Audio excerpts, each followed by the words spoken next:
வணக்கம், welcome to Chitra Murali's kitchen. இன்னைக்கு என்ன ரெசிபி பார்க்க போகிறோம் அப்படின்னா, முருங்கைக்காய் சாம்பார் பண்ண போகிறோம். அதுக்கப்புறம் வந்து வாழைத்தண்டு, பாசிப்பருப்பு, தேங்காய் போட்டால் கறி பண்ண போகிறோம்.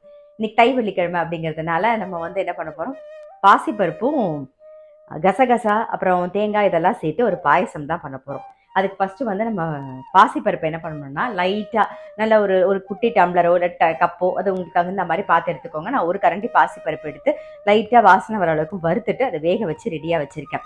இப்போ இதுக்கு வந்து அரைச்சிக்க வேண்டியது வந்து கசகசா.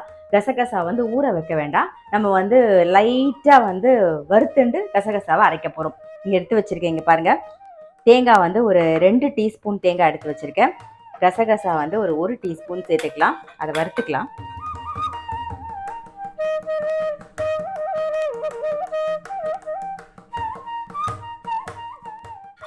கலர் மாறக்கூடாது, அவ்வளோதான். இந்த சூடு வந்தால் போதும். இப்போ கசகசா வறுபட்டுருது, அதை வந்து இந்த தேங்காயோட சேர்த்துடலாம். இப்போ இது கூடவே வந்து நீங்கள் வந்து பாதாம் முந்திரி இருந்துன்னா பாதாமும் முந்திரியும் சேர்த்து அரைச்சிக்கலாம். நான் வந்து இப்போ நட்ஸ் பவுடர் இருக்குது, ஸோ அதை சேர்த்து தான் நான் அரைக்க போகிறேன். Mix nuts powder. இது வந்து வயமில் கிடைக்கிறது. அவங்களுடைய நம்பரும் நான் தரேன். ஒரு 2 ஸ்பூன் சேர்த்துக்கலாம். இதை அரைச்சி எடுத்துகிட்டு வந்துடுவோம். பாருங்கள், தேங்காய், கசகசா அப்புறம் வந்து நட்ஸ் பவுடர் சேர்த்து அரைச்சாச்சு. இந்த பக்கம் வந்து பாசிப்பருப்பு வேக வச்சு ரெடியாக வச்சுருக்கோம். இப்போ அதுலேயே இந்த அரைச்ச விழுதியும் சேர்த்துடலாம். இது நல்லா ரிச்சாக நல்லா டேஸ்ட்டாக இருக்கும். அரைச்ச விழுதியும் சேர்த்துட்டு மிக்ஸி ஜாரை கொஞ்சம் தண்ணி விட்டு அலம்பி விட்டுருவோம். நம்ம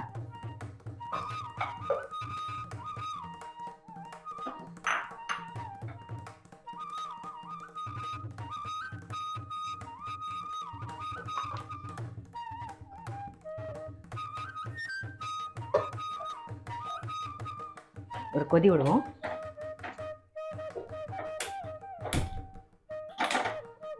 ஒரு கொதிக்கட்டும். பாசிப்பருப்பு அப்புறம் அரைச்ச விழுது எல்லாம் சேர்த்து நல்ல ஒரு கொதி வந்துடுது. இப்போ வந்து இதுக்கு ஏலக்காய் பொடி சேர்த்துக்கலாம். நாம ஏலக்காய் பொடி கொஞ்சம்.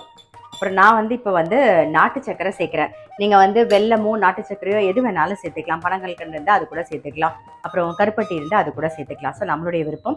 இப்போ வந்து நாட்டு சக்கரை நான் ஒரு குட்டி கப்பில் 1 கப்பு சேர்க்குறேன். அது சேர்த்துருவோம். அது கரையட்டும்.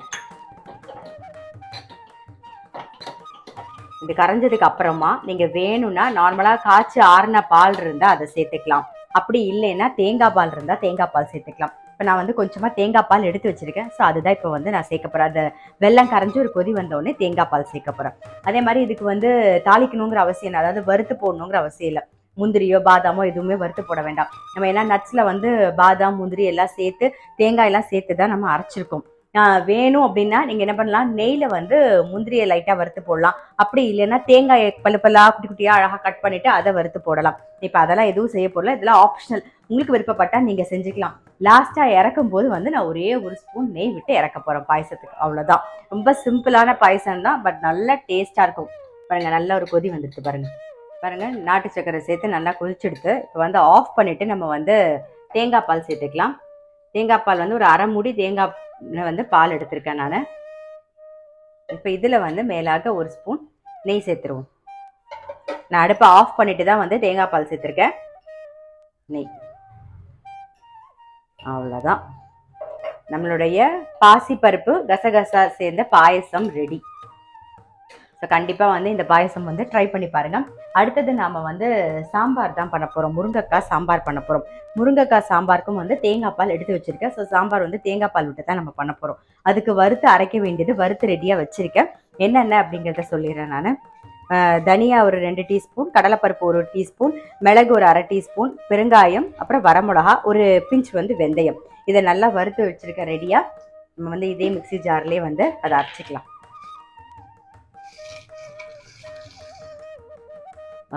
சாம்பாருக்கு வறுத்ததை வந்து நான் அரைச்சி எடுத்துகிட்டு வந்துட்டேன். இங்கே பாருங்கள், இந்த மாதிரி நல்லா பொடி பண்ணி எடுத்துகிட்டு வந்தாச்சு. இந்த பக்கம் வந்து முருங்கைக்காய் வெந்திருக்கு. அதுக்கு கொஞ்சமாக வந்து புளி தண்ணி சேர்த்துக்கலாம். இது கூடவே வந்து கொஞ்சம் மஞ்சள் பொடி, அப்புறம் கொஞ்சம் உப்பு. கொஞ்சம் புளி தண்ணி வந்து நல்லா அந்த பச்சை வாசனை போக கொதிக்கட்டும். அதுக்குள்ளே வந்து இந்த பக்கம் என்ன பண்ணியிருக்கோம்னா, நம்ம வந்து கடாயில் எண்ணெய் விட்டுருக்கோம். இப்போ வாழைத்தண்டு கறி தான் நம்ம பண்ண போகிறோம். வாழைத்தண்டை மோரில் நல்லா கட் பண்ணி போட்டு தண்ணி வடியை விட்டு எடுத்து வச்சிருக்கேன். இந்த மோரை வந்து நீங்கள் வேஸ்ட் பண்ண வேண்டாம். இதில் வந்து உப்பும் கொஞ்சம் பெருங்காயமும் போட்டு மிக்ஸ் பண்ணி குடிச்சிருங்க. ரொம்பவே நல்லது. வாழைத்தண்டு தண்ணி ஜூஸ்லாம் குடிக்கிறோம் பார்த்தீங்களா, அதே மாதிரி தான் ரொம்பவே நல்லது. அது வேஸ்ட் பண்ணாமல் அதை குடிச்சிடலாம். இப்போ இந்த பக்கம் தாளிக்கிறதுக்கு வந்து கடுகு, உளுத்தம்பருப்பு, சீரகம், கருவேப்பிலை சேர்த்துக்கலாம்.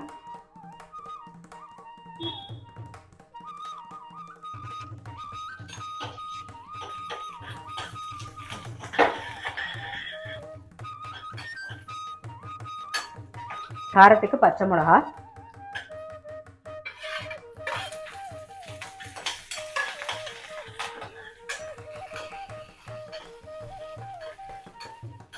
பாசிப்பருப்பு வந்து நல்ல ஒரு கைப்பிடி பாசிப்பருப்பு ஊற வச்சு ரெடியாக வச்சுருக்கேன். இப்போ அதை சேர்த்து போனாம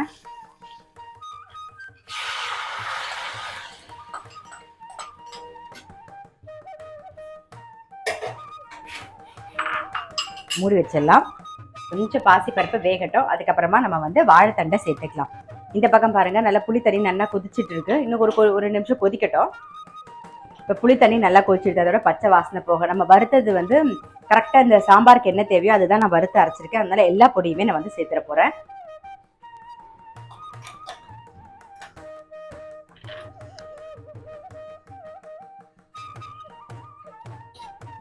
நான் வறுத்தது அப்படிங்கிறதுனால ரொம்ப கொதிக்கணும்னு இல்லை. நம்ம பருப்பையும் சேர்த்துருவோம்.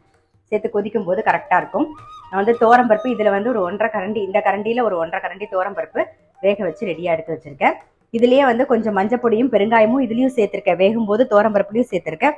நம்ம வந்து வறுக்கும் போதும் கொஞ்சோண்டு பெருங்காயம், தனியா, கடலைப்பருப்பு, மிளகு, வெந்தயம், வரமிளகா சேர்த்து தான் அரைச்சிருக்கோம். ஸோ பெருங்காயம் இதுக்கு மேலே சேர்க்க வேண்டாம். இப்போ இந்த பருப்பை சேர்த்துடலாம். வேக வச்ச தோரம்பருப்பு இதெல்லாம் சேர்ந்து ஒரு கொதி வரட்டும். லாஸ்ட்டாக தான் நம்ம வந்து தேங்காய் பால் சேர்க்க போகிறோம். கொஞ்சமாக வந்து வெல்லம் சேர்த்துக்கலாம். இது புளியோட எருப்பு எடுக்கிறதுக்காக. இது ஒன்று சேர்ந்து ஒரு கொதி வரட்டும். அதுக்குள்ளே இந்த பக்கம் பாருங்கள், நம்ம வந்து பாசிப்பருப்பு சேர்த்துருந்தோம் இல்லையா, வாழைத்தண்டு கறி பண்ணுறதுக்கு ஒரு 3/4 பாகம் வெந்திருக்கும். இப்போ என்ன பண்ண போகிறோன்னா வாழைத்தண்டை சேர்த்துடலாம். எப்பயுமே சொல்கிறது, வாழைத்தண்டு உப்பு வந்து தாங்காது. ஸோ பார்த்து போட்டுக்கோங்க. ஒன்று கொஞ்சம் வெந்ததுக்கப்புறம் போட்டுக்கோங்க, இல்லைன்னா இப்போ சேர்க்கும் போது கொஞ்சமாக சேர்த்துக்கோங்க. நான் இப்போ வந்து கொஞ்சமாக சேர்த்துட போகிறேன். உப்பு மட்டும் பார்த்து போட்டுக்கோங்க வாழைத்தண்டுக்கு. அவ்வளோதான். தேவைப்பட்டா போட்டுக்கலாம். இதை வந்து மூடி வச்சுருவோம், வேகட்டும்.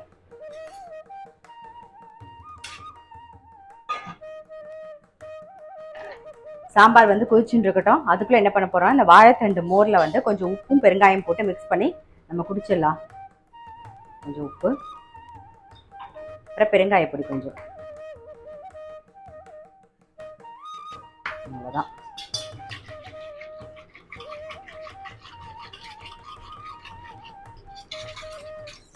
வாழைத்தண்டு மோரும் ரெடி ஆயிடுச்சு. சாம்பார் நல்லா கொதிச்சிருக்கு.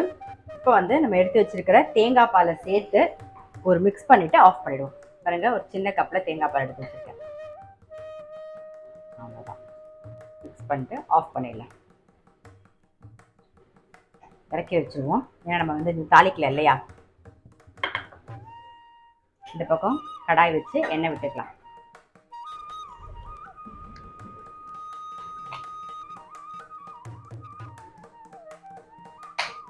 சாம்பாருக்கு வந்து கடுகு, 2 வெந்தயம், கருவேப்பிலை, அவ்வளோதான்.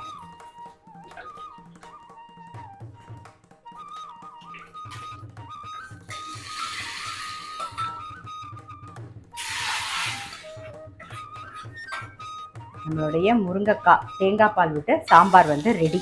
மூடி வச்சிடலாம். அதுக்குள்ளே இந்த பக்கம் வந்து வாழைத்தண்டு எந்த அளவுக்கு வெந்திருக்குன்னு பார்த்துருவோம்.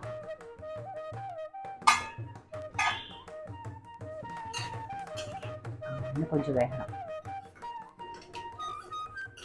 மூடி வச்சிடலாம். வாழைத்தண்டும் வந்து நல்லா வெந்துடுத்து. இதை வந்து தேங்காய் சேர்த்துடலாம்.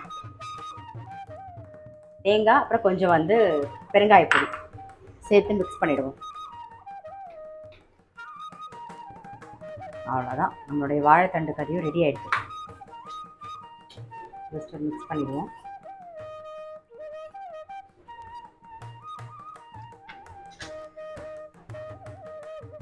இன்றைக்கி ரெசிபி பார்த்துருப்பீங்க. முருங்கைக்காய் சாம்பார் வந்து தேங்காய் பால் விட்டு ட்ரை பண்ணல அப்படின்னா ட்ரை பண்ணுங்கள், ரொம்பவே டேஸ்ட்டாக இருக்கும். அதே மாதிரி வாழைத்தண்டு கறியும் ரெடி ஆகிடுது. இன்றைக்கி பாயசம் வந்து தை வெள்ளிக்கிழமை, முதல் வெள்ளிக்கிழமை இல்லை, ஸோ பாசிப்பருப்பும் கசகசாவும் சேர்த்து பாயசம் பண்ணியிருக்கோம். இந்த மாதிரி பாயசம் ட்ரை பண்ணல அப்படின்னா டெஃபினட்டாக அதுவும் ட்ரை பண்ணி பாருங்கள், ரொம்ப நல்லா டேஸ்ட்டாக இருக்கும். நான் தேங்காய் பால் லாஸ்ட்டாக விட்டேன். நீங்கள் வேணும்னா தேங்காய் பால் இருந்தால் தேங்காய் பால் விட்டுக்கலாம். இப்படி பால் மோஸ்ட்லி அவசியப்படாது, ஏன்னா நம்ம தேங்காய்லாம் அரைச்சி தானே விடுறோம், அதனால் அவசியம் இல்லை. இருந்தது அப்படின்னா நீங்கள் வந்து நார்மல் பாலை காய்ச்சிட்டு ஆற வச்சு அதை விட்டுக்கோங்க. அதே மாதிரி அதுக்கு வந்து முந்திரி தேங்காய்லாம் வறுத்து போடணுங்கிற அவசியம் இல்லை, ஏன்னா நம்ம தேங்காய் முந்திரி பாதாம் எல்லாம் சேர்த்து எல்லா நட்ஸும் சேர்த்து தான் அரைச்சிருக்கோம். உங்களுக்கு விருப்பப்பட்டா மேலாக போட்டால் இன்னும் நல்லாயிருக்கும் அப்படின்னு நினச்சிங்கன்னா நீங்கள் வந்து நெய்யில் வந்து முந்திரி வறுத்து போடலாம், இல்லை தேங்காய் மட்டும் குட்டி குட்டியாக அழகாக பல்லுப்பெல்லாம் கட் பண்ணிவிட்டு அதை வறுத்து போடலாம். ரொம்பவே நல்லா டேஸ்ட்டாக இருக்கும். ஸோ கண்டிப்பாக வந்து ட்ரை பண்ணி பாருங்கள். நான் அடுத்த வீடியோவில் சந்திக்கிறேன்.